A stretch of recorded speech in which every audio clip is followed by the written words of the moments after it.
नमस्कार साथियों, स्वागत है आपका अपने YouTube चैनल झुंझुनू एजुकेशन पर।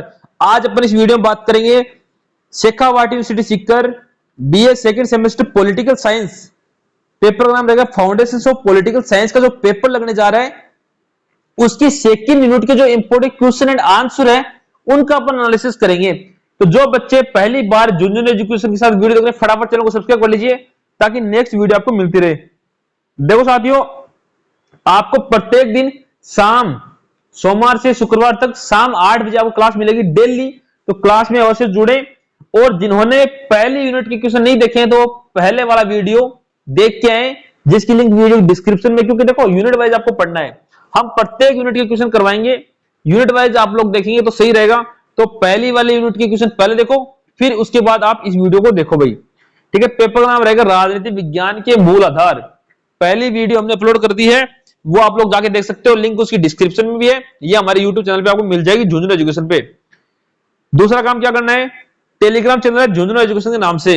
इस टेलीग्राम चैनल को सभी बच्चे ज्वाइन कर लेना। क्यों कर लेना? क्योंकि इस पे आपको सारी अपडेट्स मिलेगी टेलीग्राम पे, सारे नोट्स, प्रैक्टिकल फाइल सब कुछ मिलेगा भाई। इंस्टाग्राम झुंझुनू एजुकेशन को फॉलो कर लेना है।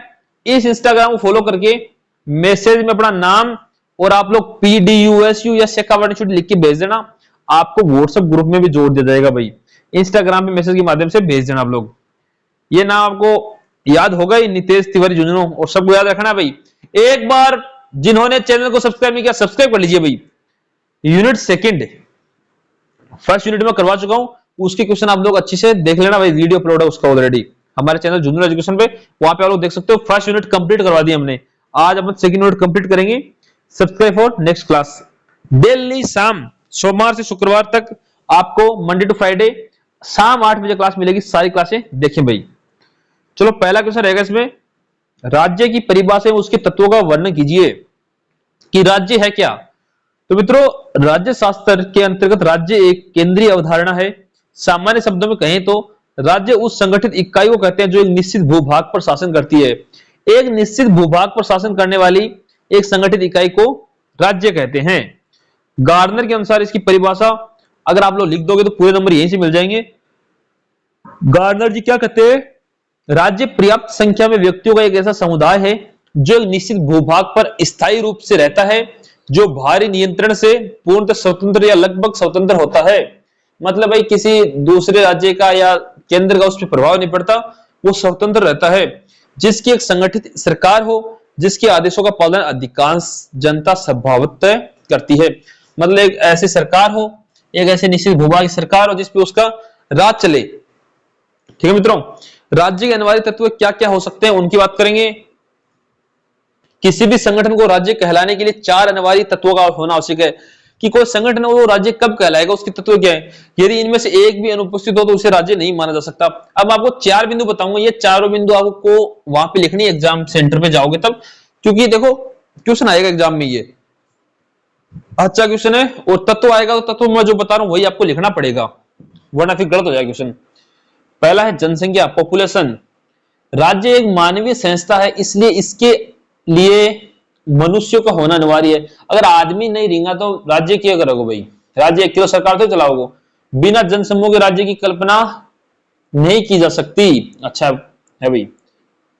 संख्या, राज्य की जनसंख्या कितनी होनी चाहिए, इस पर विद्वानों का अलग अलग मतलब। प्लेटो ने 5040 और रूसो ने 10,000 की संख्या सुझाई थी। उस टाइम की बात है कि 10,000 होनी चाहिए, आज तो करोड़ों में जाती है भाई, ठीक है ना। आधुनिक दृष्टिकोण, आज के युग में चीन और भारत जैसे विशाल जनसंख्या वाले राज्य भी हैं, भारत को राज्य मानते हैं अपन, और वेटिकन सिटी जैसे छोटे जनसंख्या वाले राज्य भी हैं। महत्वपूर्ण यह है कि जनसंख्या इतनी हो कि राज्य के संसाधनों का प्रबंधन हो सके, वह आत्मनिर्भर रह सके। अच्छा है भाई, ठीक है ना, आत्मनिर्भर रह सके। एक बार सब लोग बताएं कि फर्स्ट स्थान जनसंख्या में अब भारत का है या चाइना का है। सारे लोग कमेंट करेंगे भाई पहले नंबर पर अब जनसंख्या के अंदर भारत है या चीन है, इंडिया है या चाइना है। निश्चित भूभाग, फिक्स टेरिटरी। जनसंख्या तब तक राज्य का रूप नहीं ले सकती जब तक वह एक निश्चित प्रदेश में स्थायी रूप से निवास न करती हो। एक जगह फिक्स, मतलब राजस्थान में अपन लोग रह रहे हैं तो अपना राजस्थान होगा, भारत में अपन लोग रह रहे हैं, अभी कभी अपन पाकिस्तान जाए कभी भारत जाए, रहने का अलग अलग हो, अपना कोई वो नहीं हो, जैसे अपना कोई स्थान नहीं होता है तो राज्य नहीं कह सकते। घुमक्कड़ कबीलों को राज्य नहीं कहा जा सकता। इसके अंतर्गत केवल भूमि ही नहीं बल्कि राज्य की सीमा के भीतर की नदियां, झीलें, खनिज और वायुमंडल भी शामिल है मित्रों। समुद्र तट से लगे राज्यों का अधिकार क्षेत्र सामान्यतः 12 समुद्री मील तक होता है। तीसरा सरकार, पहला हो गया जनसंख्या, दूसरा निश्चित भूभाग, तीसरा सरकार। राज्य सरकार का वह अभिकर्ता और यंत्र जिसके माध्यम से राज्य की इच्छा को क्रियान्वित किया जा सके। बिना सरकार की जनता केवल एक असंगठित भीड़ बनकर रह जाएगी। मतलब कुल मिला के बात है कि सरकार होना आवश्यक है एक राज्य के लिए। ठीक है मित्रों, कार्य क्या करती है सरकार? सरकार कानून बनाती है, न्याय करती है और शांति व्यवस्था बनाए रखने का काम करती है। सरकार का स्वरूप कैसा भी हो सकता है, लोकतंत्र, राजतंत्र या तानाशाही, लेकिन होना अनिवार्य है। सब लोग कमेंट करो, भारत में लोकतंत्र है या राजतंत्र या तानाशाही? सब लोग कमेंट करेंगे भाई। एक बार आप लोग कमेंट करते हो ना तो आप लोगों का भी माइंड थोड़ा चलता है कि आप लोग पढ़ाई कर रहे हो नहीं कर रहे। बताओ भारत में लोकतंत्र है, राजतंत्र या तानाशाही? सभी लोग कमेंट करो फटाफट, जल्दी जल्दी कमेंट करो, कमेंट कीजिए फटाफट। चौथा पॉइंट है संप्रभुता। यह राज्य का सबसे महत्वपूर्ण और आध्यात्मिक तत्व है। इसके बिना कोई भी इकाई राज्य नहीं हो सकती। जैसे 1947 से पहले भारत के पास जनसंख्या, भूभाग, सरकार थी लेकिन संप्रभुता नहीं थी, इसलिए वह राज्य नहीं था।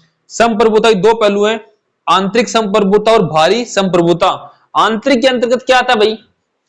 राज्य अपनी सीमाओं के भीतर स्थित सभी व्यक्तियों और संस्थाओं से ऊपर है। और बाहरी संप्रभुता, राज्य किसी भी बाहरी शक्ति या देश के नियंत्रण से मुक्त है और अपनी विदेश नीति को बनाने के लिए स्वतंत्र है। ये होती है बाहरी संप्रभुता। एक देखो कि आंतरिक तो ये होगी कि भाई अपने जो लोग हैं अपने देश में रहते हैं, राज्य में रहते हैं, उन पे सरकार का शासन रहता है, फिक्स नियम के अंदर बंधे होते हैं और जो राज्य है वो हम सब लोगों से ऊपर है। और एक बाहरी संप्रभुता, भाई दूसरे देशों से अपना कोई वो नहीं है, उनकी बात अपन नहीं माने तो भी कोई चल जाएगा और नीति बना सकते हैं। निष्कर्ष क्या निकलता है? राज्य एक संस्था है जहां जनसंख्या के निश्चित भूभाग पर सरकार के अधीन रहती है, वह सरकार संप्रभु है। अच्छा है, यहां से इसको अंडरलाइन करके आप लोग वहां पे लिख दोगे ना तो 2 नंबर यहीं से मिल जाएंगे आपको। ठीक है, पहला क्वेश्चन हो गया भाई। एक बार सारे लोग चैनल को सब्सक्राइब कर लीजिए और Telegram channel Jhunjhunu education join कर लो। राज्य के कार्य क्या है? फंक्शंस ऑफ स्टेट्स को विस्तार से समझाइए। राज्य के कार्यों का स्वरूप समय के साथ निरंतर बदलता रहता है। प्राचीन काल में जहां राज्य का कार्य केवल बाहरी आक्रमणों की रक्षा करना था, पहले राजा लड़ते रहते कि भाई बाहरी जो आक्रमण हो उसकी अपनी योजना बना ले, कैसे रोकें। आज तो भाई अपने देश में आपस में लड़ रहे हैं लोग। वही आज आधुनिक राज्य कल्याणकारी राज्य के रूप में कार्य करता है, वेलफेयर स्टेट के रूप में कार्य करता है। राज्य कार्यों को मुख्य रूप से 2 श्रेणियों में विभाजित किया गया है। एक तो अनिवार्य कार्य कौन कौन से होते हैं और ऐच्छिक कल्याणकारी कार्य कौन कौन से होते हैं, उनके ऊपर बात करेंगे। एक बार सारे विद्यार्थी वीडियो लाइक कर दें भाई। अनिवार्य कार्य कौन से, असेंटल जो फंक्शंस हैं वो कौन कौन से हैं? ये वे कार्य होते हैं जिनके बिना किसी राज्य का अस्तित्व संभव नहीं है। इन्हें नकारात्मक कार्य भी कहा जाता है क्योंकि मुख्य रूप से नियंत्रण और व्यवस्था से संबंधित है। बाहरी सुरक्षा, अपने देश की सीमाओं की रक्षा करना और विदेशी आक्रमणों से नागरिकों को बचाना, इसके लिए राज्य थल जल नभ सेना का रखरखाव करता है। ये होता है बाहरी सुरक्षा। आंतरिक सुरक्षा, भाई अंदर की सुरक्षा, देश के भीतर कानून व्यवस्था बनाए रखने के लिए पुलिस और सुरक्षा बल इसके मुख्य साधन है ताकि नागरिक सुरक्षित महसूस कर सके। तो देखो हर जगह असामाजिक तत्व होते हैं तो उनसे रक्षा करना भी आंतरिक शांति और व्यवस्था बनाए रखना है। न्याय का प्रशासन, नागरिकों के आपसी विवादों और अपराधों का निपटान करना न्याय का प्रशासन है। एक स्वतंत्र न्यायपालिका के माध्यम से न्याय प्रदान करना राज्य का प्राथमिक कर्तव्य है। संपत्ति की रक्षा करना और अनुबंधों का पालन, नागरिकों की निजी संपत्ति की रक्षा करना और व्यापारिक समझौतों को कानूनी रूप से लागू करना, यह है भाई। राजस्व संग्रह, उपरोक्त कार्यों को संचालित करने के लिए जो ऊपर कार्य दिए ना 3-4, उनको संचालित करने के लिए टैक्स एकत्रित करना ताकि शासन का ढांचा आर्थिक रूप से सुदृढ़ रहे। पैसे की आवश्यकता जरूर पड़ेगी भाई, सरकार को पैसे चाहिए, लोगों को जैसे नौकरी कर रहे हैं उनको तनख्वाह देने के लिए भी सारी चीजें होनी चाहिए। ऐच्छिक और कल्याणकारी कार्य कौन कौन से? आधुनिक युग में राज्य केवल पुलिस राज्य नहीं है बल्कि वह नागरिकों के सर्वांगीण विकास के लिए भी उत्तरदायी है। शिक्षा का प्रसार कार्य है, साक्षरता बढ़ाना है, स्कूल कॉलेज और तकनीक संस्थानों की स्थापना करना है। स्वास्थ्य सेवाएं, अस्पताल, टीकाकरण अभियान चलाना, महामारी नियंत्रण जैसे कार्यों का, जैसे अभी कोरोना आया था तो उसको भी रोकने का प्रयत्न किया, रोका भी। ये कार्य क्या होते हैं? राज्य के होते हैं। सामाजिक सुरक्षा, वृद्धों, विधवाओं, दिव्यांगों और बेरोजगारों के लिए पेंशन और सहायता योजनाओं का संचालन कर रहे हैं। आर्थिक नियंत्रण विकास, मुद्रा का नियमन, बैंकिंग प्रणाली, व्यापार उद्योगों को बढ़ावा देना, साथ ही एकाधिकार को रोकना ताकि आम जनता का शोषण ना हो, किसी एक का शासन ना हो कि पूरी सरकार का शासन होना। कृषि और सिंचाई, किसानों को बेहतर बीज, खाद और सिंचाई सुविधा उपलब्ध कराना। परिवहन और संचार, सड़कों, रेलवे, डाक सेवा और इंटरनेट बुनियादी ढांचे का विकास करना। पर्यावरण संरक्षण, प्रदूषण नियंत्रण और वनों की रक्षा ताकि आने वाली पीढ़ियों का भविष्य सुरक्षित रहे। राज्य के कार्यों के विभिन्न सिद्धांत कौन कौन से हैं उनकी हम बात कर लेते हैं भाई। देखो, सिद्धांत व्यक्तिवाद, इसका मुख्य विचार क्या था? राज्य को कम से कम हस्तक्षेप करना चाहिए, राज्य केवल चौकीदार है। समाजवाद, उत्पादन और वितरण के साधनों पर राज्य का नियंत्रण होना चाहिए ताकि आर्थिक समानता आए। कल्याणकारी सिद्धांत, राज्य का लक्ष्य अधिकतम व्यक्तियों का अधिकतम सुख होना चाहिए, यह अनिवार्य और ऐच्छिक कार्यों का मिश्रण है।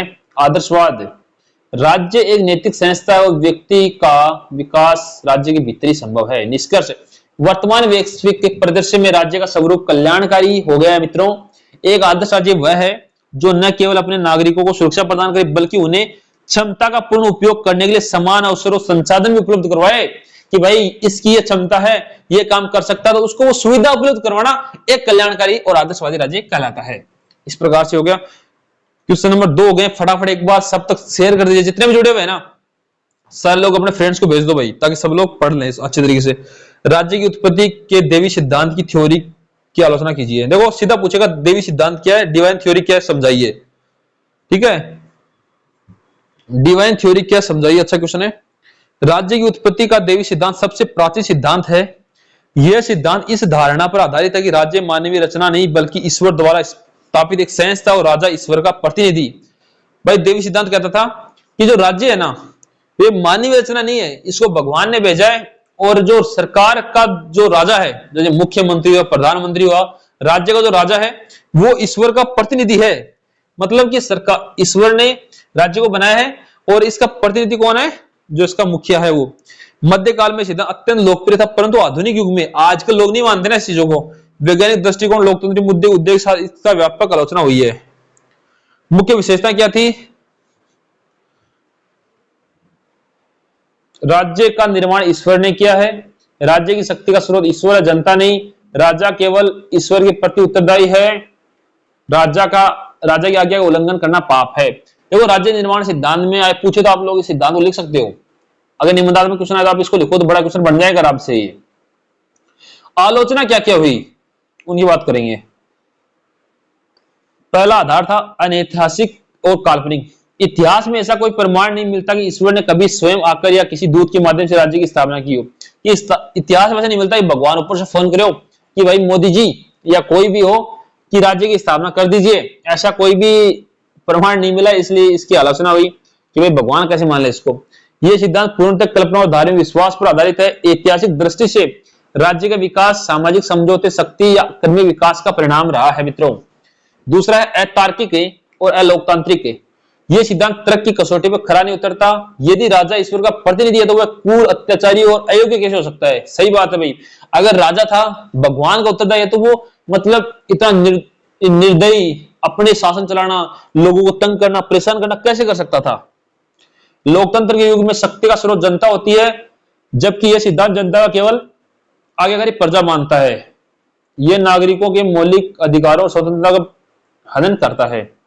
निरंकुशता का पोषक। देवी सिद्धांत राजा को असीमित शक्ति देता है। चूंकि राजा केवल ईश्वर के प्रति जवाबदारी है, इसलिए वह जनता के प्रति अपनी जिम्मेदारी भूलकर निरंकुश बन जाता है कि बस राजा कहता है मैं तो भगवान से बात करूंगा, जनता जाए भाड़ में, तो निरंकुश हो, उसे जनता से कोई मतलब नहीं रहता भाई।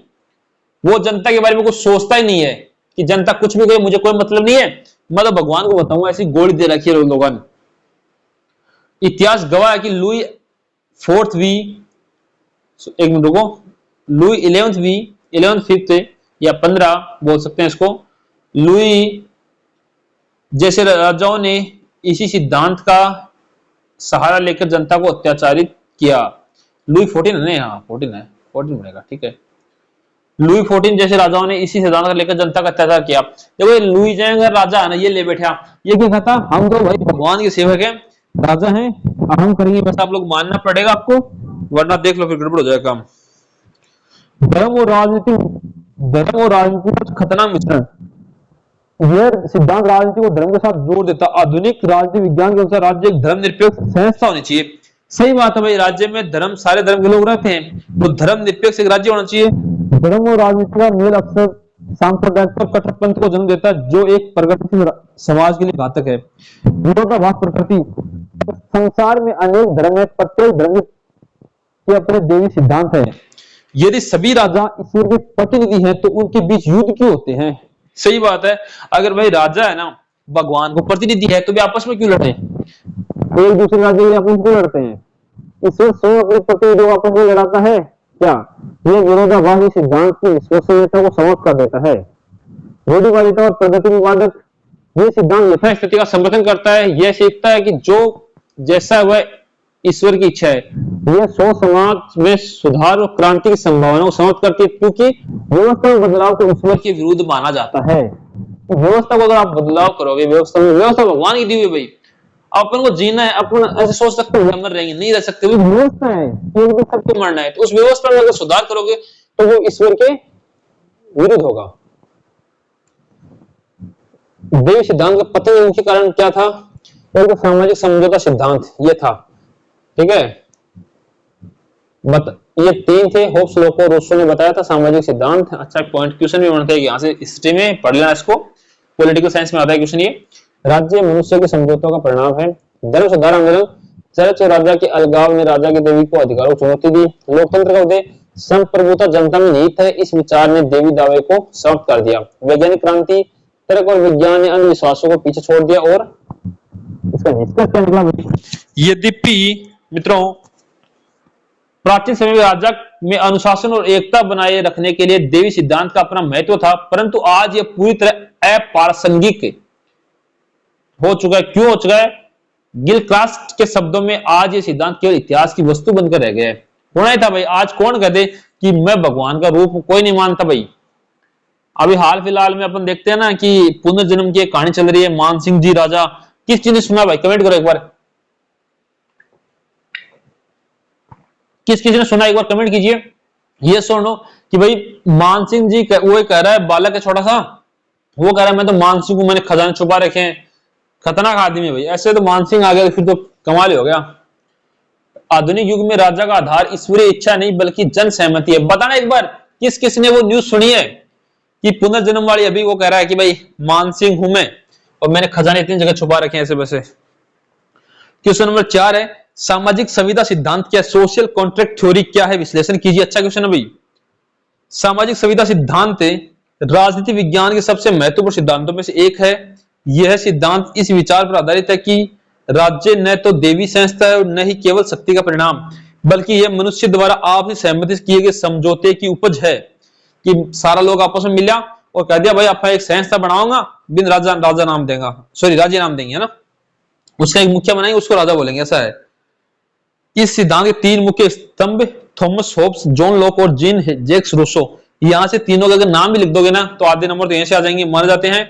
यदि भी तीनों का निष्कर्ष एक ही है कि राज्य का निर्माण समझौते से हुआ है, परंतु उनके उद्देश्यों और राज्य के स्वरूप में भारी अंतर है भाई।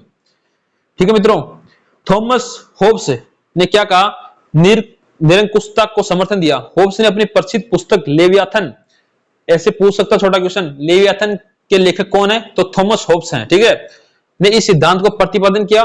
मानव स्वभाव कैसा होना चाहिए? होब्स के अनुसार मनुष्य जन्मजात स्वार्थी, झगड़ालू और डरपोक होता है। सबको पता है भाई, मनुष्य डरपोक भी होता है, जन्मजात भी होता है।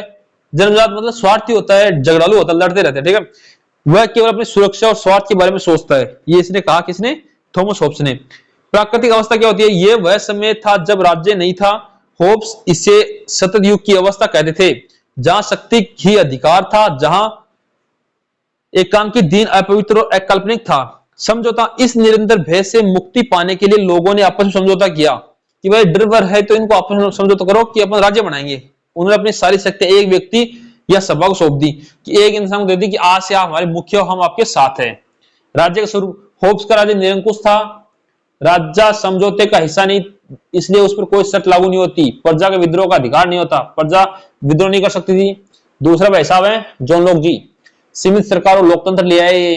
लोक को उदारवाद का जनक कहा जाता है। उन्होंने अपनी पुस्तक टू ट्रीटीज ऑफ गवर्नमेंट जो 1689 में लिखी गई थी में उदारवादी दृष्टिकोण रखा। मानव स्वभाव क्या होना चाहिए इनके अनुसार, ये कह रहे हैं भाई मानव हमेशा विवेकशील, शांतिप्रिय और सामाजिक प्राणी है। उल्टो बोलो बहुत खतरनाक होना चाहिए, लड़े हैं आपस में, और ये कह रहे हैं विवेकशील और शांतिप्रिय होना चाहिए। प्राकृतिक अवस्था होब्स के विपरीत लोक की प्राकृतिक अवस्था शांति और सद्भाव की थी। लोगों को 3 प्राकृतिक अधिकार प्राप्त है, जीवन, स्वतंत्र और संपत्ति। समझौता क्यों किया? प्राकृतिक अवस्था में कोई लिखित कानून और निष्पक्ष न्यायाधीश नहीं था उस टाइम वो जज नहीं था कि फैसला करता है, जिससे अधिकारों की व्याख्या में समस्या आती थी। इसी असुविधा को दूर करने के लिए समझौता हुआ कि भाई उस टाइम क्या कि जज वज तो थे नहीं कि वकील आ गया समझौता करवा दिया। उस टाइम फिर उन्होंने इस समझौते को किया कि भाई राजा को बनाएंगे। समझौता, यहाँ 2 समझौता है, पहला समाज बनाने के लिए, दूसरा सरकार बनाने के लिए। राज्य का स्वरूप, लोक का राज्य सीमित और संवैधानिक है। यदि सरकार जनता के अधिकारों की रक्षा नहीं करती तो जनता का विद्रोह करने और सरकार बदलने का अधिकार है। वहां भी ऐसा कहा कि भाई हम सरकार बदल सकते हैं। पहले तो क्या है वो उसने जो कहा कि नहीं जनता कुछ नहीं कर सकती, राजा करेगा वो करेगा। जीन जैक्स रूसो, लोकप्रिय संप्रभुता। रूसो ने अपनी पुस्तक द सोशल कॉन्ट्रैक्ट 1762 में सामान्य इच्छा का सिद्धांत दिया। ये क्वेश्चन बनता है, बहुत शानदार क्वेश्चन आता है, सामान्य इच्छा का सिद्धांत समझाइए। आपको आ सकता है आपके एग्जाम में, अच्छा क्वेश्चन है, इसको पढ़ लेंगे तो सही रहेगा।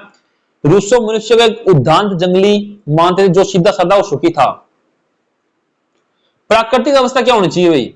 शुरुआत में यह स्वर्ग के समान थी। वाह वाह क्या बात, स्वर्ग है।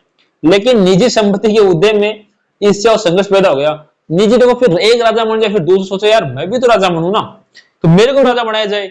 इसलिए फिर वो नाराज होता है, फिर आपस में लड़ते हैं, जलन भावना हो जाती है कि वो राजा कैसे बना, मैं भी बनूंगा भाई।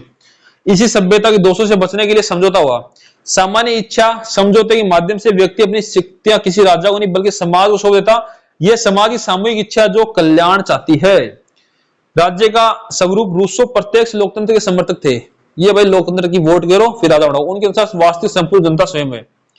ये तीनों जो अभी बता के आए मैं उसकी है, ये तीनों की तुलना, ठीक है, पढ़ ली अपन ने, पढ़ी अभी जस्ट जो पढ़ के आए उसका ही है, एक बार आप लोग देख लेंगे। सिद्धांत की आलोचना क्यों हुई? अनैतिहासिक, इतिहास में कोई ऐसा प्रमाण नहीं मिलता कि आदिम काल के लोगों ने बैठकर ऐसा कोई औपचारिक समझौता किया। कि भाई सिद्धांत में ऐसा कोई प्रमाण नहीं मिलता कि इन लोगों ने कहा था, और वहां पे तो किताबें में लिखा है ना, ऐसा कोई प्रमाण तो मिला नहीं कि वहां पे सब लोग बैठे थे या किसी ने देखा था कि समझौता हुआ। कानूनी त्रुटि, बिना राज्य कानून के किसी भी अनुबंध की कोई कानूनी वैधता नहीं होती। विरोधाभासी, यदि मनुष्य प्राकृतिक अवस्था में इतना असभ्य था जैसे होब्स ने कहा, तो वो अचानक इतना राजनीति कैसे हो गया, समझौता कर ले। सही बात है कि भाई अगर उस टाइम होब्स ने कहा कि वो लड़ाई करते थे, ऐसे करते थे, वैसे करते थे, तो फिर अचानक कहां से उनके मन में है कि मैं राजा बन जाऊं और राजा बनने का समझौता कर लो, ऐसा कहां से उनके माइंड में आ गया? मित्रों आपको पॉइंट लिखने हैं, मैं कह रहा हूं ये लिखने हैं, ऐसे नहीं पढ़ने हैं, लिखने इनको रट के आए। अब समझो कि होब्स था, उसने पहले कहा झगड़ालू है इंसान ऐसे वजह, फिर अचानक उसके दिमाग में आता है कि हम सारे मिलजुल के एक राजा बना लेते हैं। ऐसे कैसे उसके माइंड में आया, ये आपको लिखना उसमें। राज्य का विकास, राज्य अचानक किसी समझौते से पैदा नहीं हुआ बल्कि यह कर्मिक ऐतिहासिक विकास का परिणाम है। भले ही यह सिद्धांत ऐतिहासिक रूप से सत्य न हो, लेकिन इसका राजनीतिक महत्व अत्यधिक है। इसने देवी सिद्धांत को उखाड़ फेंका, यह स्थापित किया कि राज्य का आधार जन सहमति और लोक का विचार आधुनिक लोकतंत्र का आधार बना, तो रूसो का विचार क्रांतियों जिसको प्रेरणा स्रोत मिला। एक बार सारे लोग फटाफट जितने जुड़े हुए चैनल को सब्सक्राइब कर लीजिए, सारे लोग सब्सक्राइब कर लो ताकि नेक्स्ट क्लास जैसे अपलोड हो आपके पास नोटिफिकेशन आ जाए। प्रत्येक पेपर के, प्रत्येक यूनिट के, प्रत्येक क्वेश्चन के इंपोर्टेंट क्वेश्चन आपको मिलेंगे, इंपोर्टेंट क्वेश्चन, और आपको आंसर भी मिलेंगे। आप लोग तो बस सारे लोग चैनल को सब्सक्राइब कर लेना भाई। क्वेश्चन नंबर 5 है, मार्क्सवादी राज्य सिद्धांत की व्याख्या कीजिए। मार्क्सवादी राज्य सिद्धांत है वो क्या है भाई? राजनीति विज्ञान के सबसे प्रभावशाली और क्रांतिकारी सिद्धांतों में से एक है भाई ये मार्क्सवादी राजनीतिक सिद्धांत। यह सिद्धांत राज्य को एक पवित्र और कल्याणकारी संस्था मानने की बजाय उसे वर्ग संघर्ष का परिणाम मानता है और शोषण का एक साधन मानता है। इस क्वेश्चन को घुमा के ऐसे पूछ सकता है कि मार्क्स का वर्ग संघर्ष का सिद्धांत बताइए। मार्क्स का वर्ग संघर्ष का सिद्धांत बताइए, अच्छा क्वेश्चन है। कार्ल मार्क्स, यहां से इसको इन्वर्टेड कॉमा बंद भी कर सकते हो आप। कार्ल मार्क्स और फ्रेडरिक एंगल्स ने अपनी प्रसिद्ध रचनाओं जैसे द कम्युनिस्ट मैनिफेस्टो और दास कैपिटल में इस विचार को प्रतिपादित किया कि अब तक का इतिहास वर्ग संघर्ष का इतिहास रहा है। एक बार वर्ग संघर्ष करो, आप लोग भी संघर्ष करो और चैनल को सब्सक्राइब करो और सब तक शेयर करो भाई। और ये मुझे बताया ना कि टेलीग्राम ज्वाइन कर लेना झुंझुनू एजुकेशन, इंस्टाग्राम को सब लोगों को फॉलो करना है झुंझुनू एजुकेशन को, ठीक है। इसके मुख्य आधार क्या थे भाई सिद्धांत के? आर्थिक आधार और अधिरचना। मार्क्स के अनुसार समाज का वास्तविक आधार आर्थिक प्रणाली इकोनॉमिक सिस्टम है। आधार उत्पादन के साधन मशीनें, भूमि और उत्पादन के संबंध, ये तो थे इसके आधार। इसकी अधिरचना क्या थी? राज्य, कानून, धर्म, संस्कृति और राजनीति। मार्क्स का मानना कि जिसका आर्थिक संसाधनों पर कब्जा होता है वही राज्य की नीति और कानूनों को नियंत्रित करता है, ठीक है। मार्क्स का मानना था कि जिसको आर्थिक संसाधनों पर कब्जा होता है ना वही राज्य की नीति और कानून को नियंत्रित करता है। जिसके पास पैसे होते हैं वो सब कुछ कर लेता है, बात ये है सीधी। मार्क्स भी खतरनाक आदमी हो। राज्य वर्ग शोषण का यंत्र, state of as a tool of exploitation. मार्क्सवादियों के अनुसार राज्य का जन्म समाज के कल्याण के लिए नहीं बल्कि संपत्तिशील वर्ग द्वारा संपत्तिहीन वर्ग के शोषण का वेद्य बनाने का हुआ। कि भाई मार्क्सवादी कहते थे कि राज्य का निर्माण इसलिए हुआ है कि जो अमीर लोग है ना वो गरीबों को सताएंगे। आधुनिक राज्य की कार्यकारिणी पूरे बुर्जुआ वर्ग के सामान्य मामलों के प्रबंधन के लिए एक समिति के अलावा कुछ नहीं है, कार्ल मार्क्स ये कहा। राज्य की उत्पत्ति का कारण एंगल्स ने अपनी पुस्तक the origin of the family, private property and the state में बताया कि आदिम समाज में जब निजी संपत्ति का उदय हुआ तो समाज हाउस एंड हाउ नोट्स में बट गया, दो भागों में समाज बट गया। उस टाइम अमीर वर्ग को अपनी संपत्ति की रक्षा करने के लिए एक ऐसी शक्ति की जरूरत पड़ी जो गरीब वर्ग को दबाकर रख सके। कि अमीर वर्ग चाहता कि मेरी संपत्ति तभी बचेगी जब गरीबों को मैं दबाऊंगा, वरना तो गरीब गड़बड़ कर देंगे काम को। इसी आवश्यकता ने राज्य को जन्म दिया, ये मार्क्सवादी कहते थे। ये तो हमेशा उल्टा ही बोलिया, ऐसा थोड़ी होता है। राज्य विकास के विभिन्न चरण कौन कौन से थे? दास युग देखो पढ़ेंगे। इसके वर्ग विभाजन, स्वामी और दास। राज्य की स्थिति, स्वामी वर्ग का हित साधनों वाले यंत्र। सामंत युग, सामंत और किसान थे इसमें, भूमिपतियों द्वारा किसानों के शोषण का साधन। पूंजीवाद युग, पूंजीपति और श्रमिक थे। इनको पॉइंट्स को लिख लेना साथ साथ, ऐसे ही आपको टेबल बना लेके सही रहेगा। अगर आप लोग टेबल बनाते हो ना एग्जाम के अंदर तो आपको अधिकतर नंबर तो वैसे ही मिल जाते हैं। मजदूरों के दमन के लिए पुलिस और कानून का उपयोग। समाजवादी युग, सर्वहारा का अधिनायकत्व, राज्य का उपयोग पूंजीवाद के अवशेषों को खत्म करने के लिए। सर्वहारा वर्ग का अधिनायकत्व। मार्क्स का मानना था कि पूंजीवाद अपने अंतर विरोधों के कारण नष्ट हो जाएगा। एक का मतलब आपस में लड़ेंगे भाई अमीर अमीर लोग, फिर खत्म हो जाएगा और एक क्रांतिकारी संघर्ष होगा। इसके बाद एक संक्रमणकालीन अवस्था आएगी जिसे सर्वहारा का अधिनायकत्व कहा जाएगा। इस चरण में राज्य बना रहेगा, लेकिन इसका उद्देश्य पूंजीपतियों के प्रभाव को समाप्त करना और संसाधनों का समाजीकरण करना होगा। राज्य का विलोप किस प्रकार से होगा? यह मार्क्सवाद का अंतिम लक्ष्य है। जब समाज में वर्ग पूरी तरह समाप्त हो जाएंगे और उत्पादन के साधनों का पर सबका कब्जा हो जाएगा, सबका साझा हो जाएगा, तो शोषण की कोई गुंजाइश नहीं रहेगी कि भाई एक दिन सब लोग खत्म हो जाएंगे। फिर भाई बात है, आप कई बार सोच लो ना कि दुनिया में ऐसा हो जाए सब लोग नहीं रहे, मैं एक बार पैसे वाला हो जाऊं, ऐसा सिस्टम हो जाएगा। जब दमन करने के लिए कोई वर्ग नहीं बचेगा तो दमनकारी यंत्र की आवश्यकता नहीं रहेगी। एंगल्स के शब्दों में राज्य का अंत नहीं किया जाएगा बल्कि वह स्वयं समाप्त हो जाएगा। इसके बाद एक वर्गहीन और राज्य विहीन साम्यवादी समाज की स्थापना होगी। आलोचना भी हुई है भाई, जिसकी बढ़ाई होती है उसकी आलोचना पक्की है ना। आर्थिक नियतिवाद, आलोचकों का कहना है कि मार्क्स ने केवल आर्थिक पक्ष पर जोर दिया जबकि धर्म, संस्कृति और राष्ट्रवाद भी राज्य के स्वरूप को प्रभावित करते हैं। कल्याणकारी राज्य, मार्क्स ने राज्य को केवल शोषण का यंत्र माना। इसने तो कहा जिसके पास पैसे वगैरह चला ले, मतलब ही नहीं है कल्याणकारी। लेकिन आधुनिक लोकतंत्र राज्यों ने शिक्षा, स्वास्थ्य और सामाजिक सुरक्षाओं के माध्यम से आम जनता का भला किया है। निरंकुशता, सर्वहारा के अधिनायकत्व के नाम पर सोवियत संघ और चीन जैसे देशों में कम्युनिस्ट पार्टी की तानाशाही स्थापित हो गई, जिससे मानवीय स्वतंत्रता हनन हुआ। राज्य का अंत नहीं हुआ। मार्क्स की भविष्यवाणी के विपरीत समाजवादी देशों में राज्य कमजोर होने की बजाय और भी अधिक शक्तिशाली और नौकरशाही प्रधान हो गया। मार्क्सवादी राज्य सिद्धांत हमें यह समझाने में मदद करता है कि कैसे आर्थिक स्थितियां राजनीति को प्रभावित करती है। भले ही राज्य विहीन समाज का सपना आज भी एक कल्पना लगता है। देखो मार्क्स ये कहता था जिसके पास आर्थिक संपत्ति हो, पैसे हो, वो तो राजा बन जाएगा, ऐसे कर लेगा वैसे कर लेगा। लेकिन इसका जो देखो इधर आज अपन राज्य का अंत नहीं हुआ, इसने कहा था राज्य का अंत हो जाएगा। देख रहे हो अपना देश भी गरीब किसान का बेटा है, वो भी प्रधानमंत्री बन सकता है, कुछ भी हो सकता है भाई। जो मेहनत करेगा, देश की अच्छा सोचेगा, वो कर सकता है भाई। मार्क्स से उल्टा हो गया, मार्क्स को गया तो पैसे वाले सब कुछ करेंगे।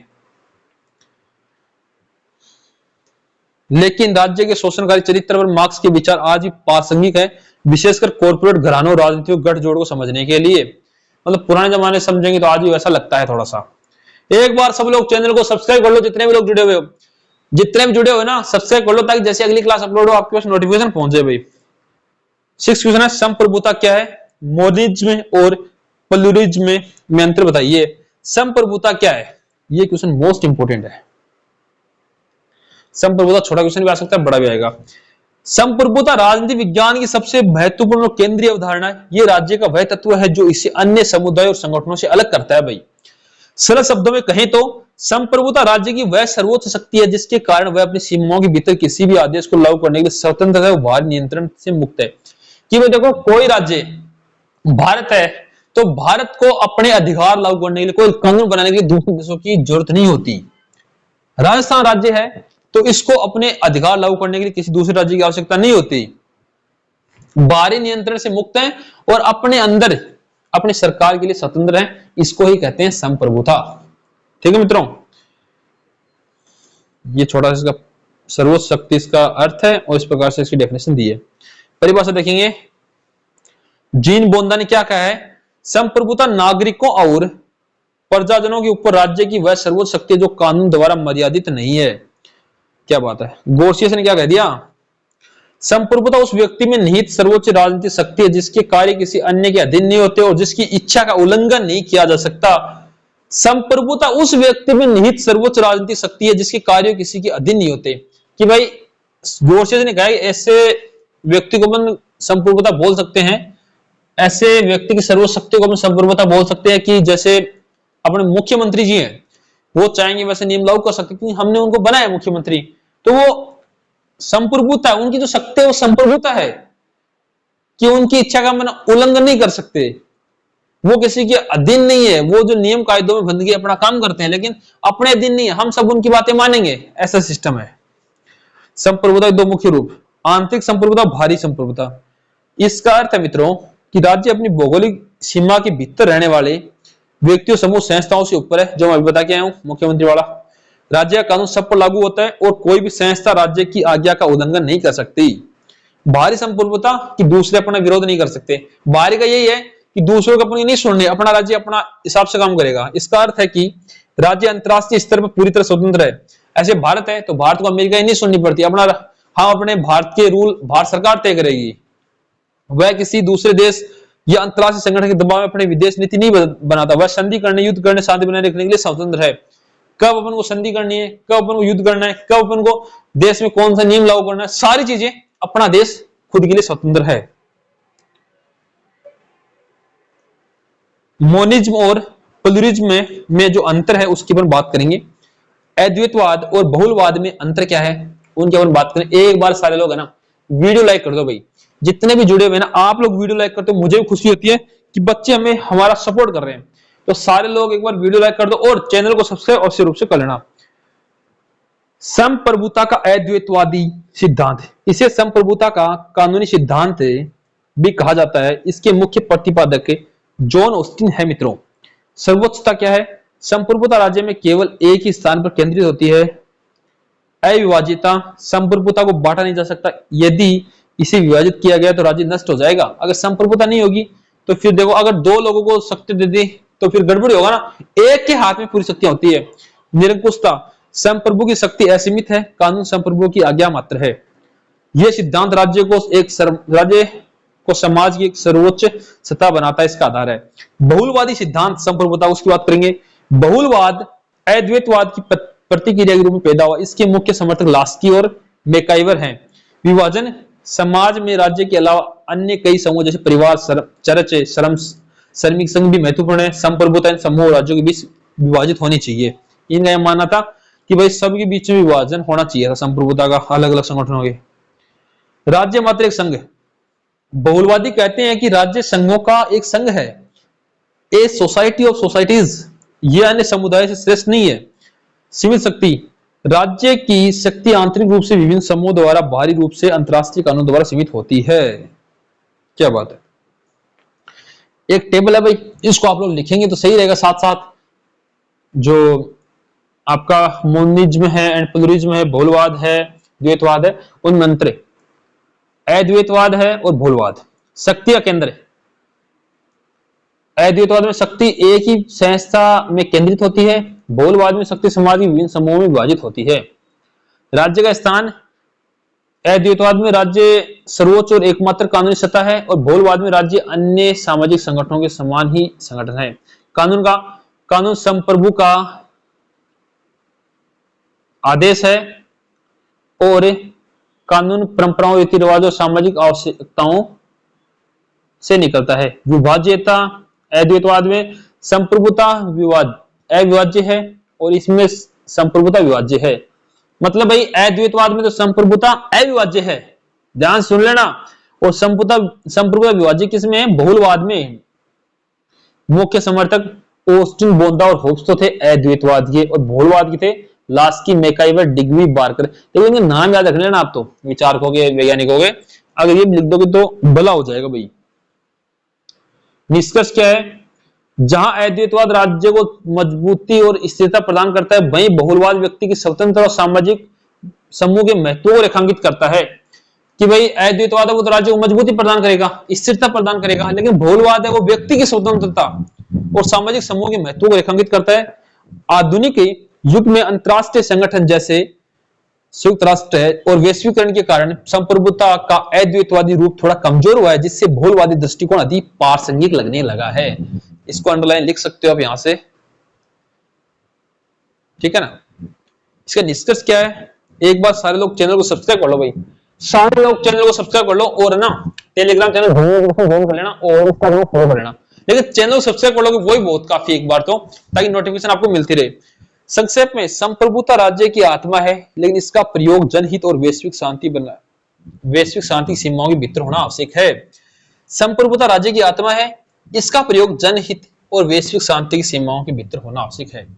एक बार इसका निष्कर्ष देखें और सभी लोग चैनल को सब्सक्राइब कर लीजिए।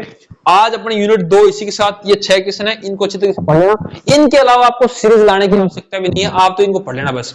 इसके बाद यूनिट 3 की वीडियो कल आएगी, तो आप लोग सारे लोग चैनल को सब्सक्राइब कर लो, ताकि नेक्स्ट वीडियो आपके पास नोटिफिकेशन के माध्यम पहुंच जाए। और सभी तक शेयर कर दीजिए, और हर एक बच्चे तक शेयर करना। मैं सारी यूनिटों के सारे पेपरों के इंपोर्टेंट क्वेश्चन करवाऊंगा शिक्षा वाटी यूनिवर्सिटी के, तो सभी तक शेयर कर दीजिए। धन्यवाद साथियों।